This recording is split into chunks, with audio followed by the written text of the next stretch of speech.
Hi, it's time for another verb of the day. Today's verb is employ. Let's look at a few definitions.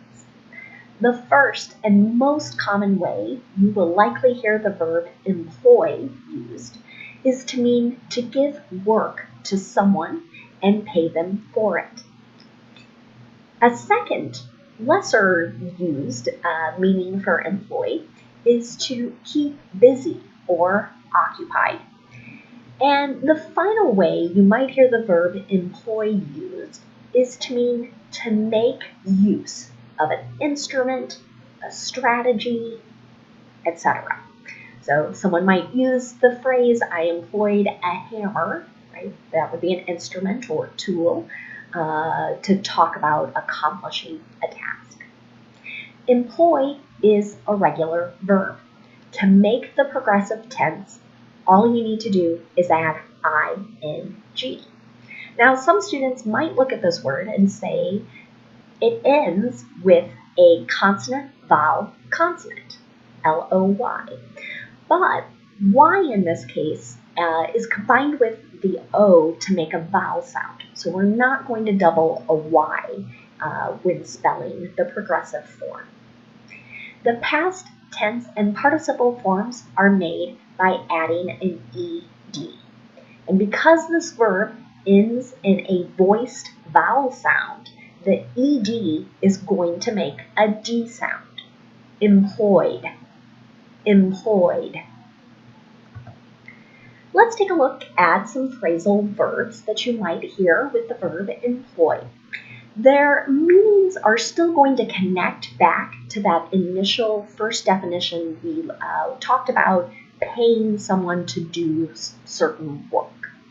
So one phrasal verb you might hear is that that we're going to employ someone for something. And the meaning there is to hire someone for a particular purpose. Here's an example of that. The Department of Public Health has employed many people for contact tracing. The sentence there, the particular purpose is to trace where COVID-19 might have come from, or how someone contracted it from one person to another. Another phrasal verb you might hear is to employ someone in something. And that slight difference in meaning is that someone is working in a certain area or department. Here's an example of that. The company employs William in accounting. That's the area or department. All this week, we've been talking about the differences between active and passive voice. And so I thought I might review again some of the notes connected to the differences between active and passive voice. Active voice is more common in spoken English as it is in writing. And you'll notice in sentences that are in the active voice, they're going to begin with the person or the thing that is responsible for the action or that is doing the action. I have two examples of that. Mike cleaned the house. Jen planted vegetables. In the first sentence, I know Mike is responsible for cleaning. In the second sentence, Jen is responsible for planting. In the passive voice, though, we're going to begin the sentence with the person or thing that is acted on or that receives the action. The person who did the action may not be included in a passive voice sentence, or that person who did the action may come at the end of the sentence after the preposition by. So I'm going to take the first active sentence, Mike cleaned the house, and we'll change it into passive voice. The house was cleaned, or the house was cleaned by Mike. We'll take the second active voice sentence, Jen planted vegetables, and we'll make it passive. Vegetables were planted, or vegetables were planted by Jen. You might be wondering, why do we have these two different ways of doing things?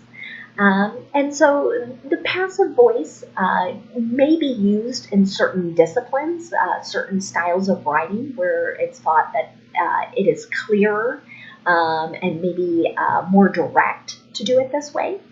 But passive voice might also be used when the person that's doing the action is not known, or the person who's doing the action just isn't important, or the person who's writing the sentence or speaking the sentence wants to emphasize, wants us to really pay attention to the object, the person or thing that is acted on. Another reason passive voice gets used is to avoid blaming someone.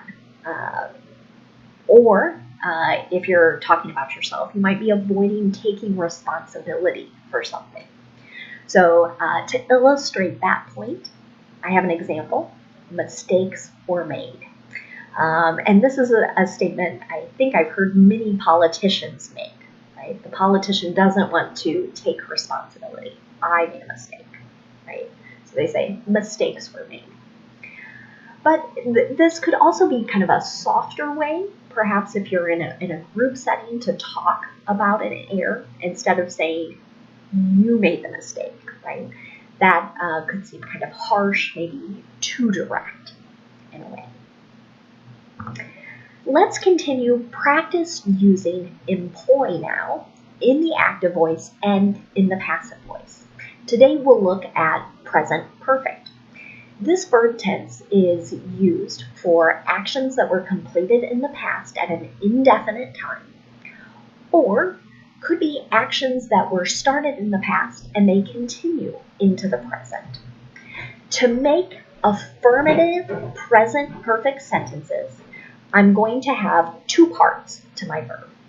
I will use have or has, depending on my subject, and then the participle form of the verb, which in this case is the same as the past tense. So here's an example of an affirmative sentence. The company has employed 100 additional workers during the pandemic. So we know who is doing the action in this particular sentence. If I want to make the sentence passive, though, to make the verb tense, I'm going to use have or has again, then been, B-E-E-N, and then the participle. So I'm going to take that active voice sentence now and change it into passive voice. 100 additional workers have been employed during the pandemic. So if I just said that sentence, you would maybe ask, who is employing these people, right? Because the sentence isn't clear. And that would be okay to ask for that clarification. I believe this article came from the sentence came from a news article that was specifically talking about a particular town, and so I think they were adding up all of the different new jobs that had been created. Next, let's look at negative sentences. In the active voice, we make negative sentences by adding not after have or has.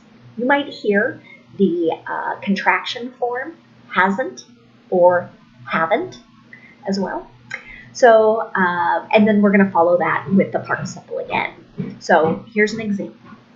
The hospital hasn't employed her for very long. So again, that would be referencing an action that started in the past, continues into the present. If I want to change that into passive voice, I'm going to do the same thing. So have not or has not, then been, then the participle. Here's an example of that. She hasn't been employed at the hospital for very long. If I want to make a yes or no question in the active voice, I'm going to start with have or has, then my subject, and then the participle form. Has your boss employed your ideas? This particular meaning goes back to that third meaning for the verb employ. If I want to make my question passive voice though, so take out that actor, right? I'm going to start with have or has again, and then the object that received the action, and then been, then the participle form of the verb. Have your ideas been employed? So in a way, again, this kind of goes back to use as a definition. Let's take a look at some words that are connected to this verb employ. The first is the noun form, employment. And the definition of this word is just the condition of having paid work. So, an example of that, please list your current place of employment. This is a sentence you might see on a job application or other form.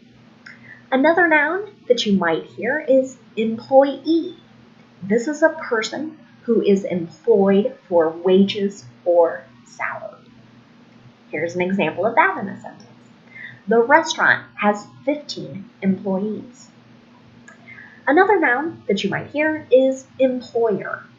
It's a person or organization that employs people. Here it is in a sentence.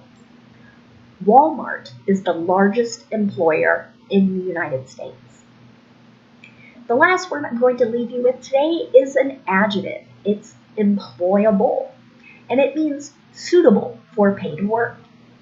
Here it is in a sentence. The additional training should make them more employable. Thanks so much for watching today's video. Have a great day.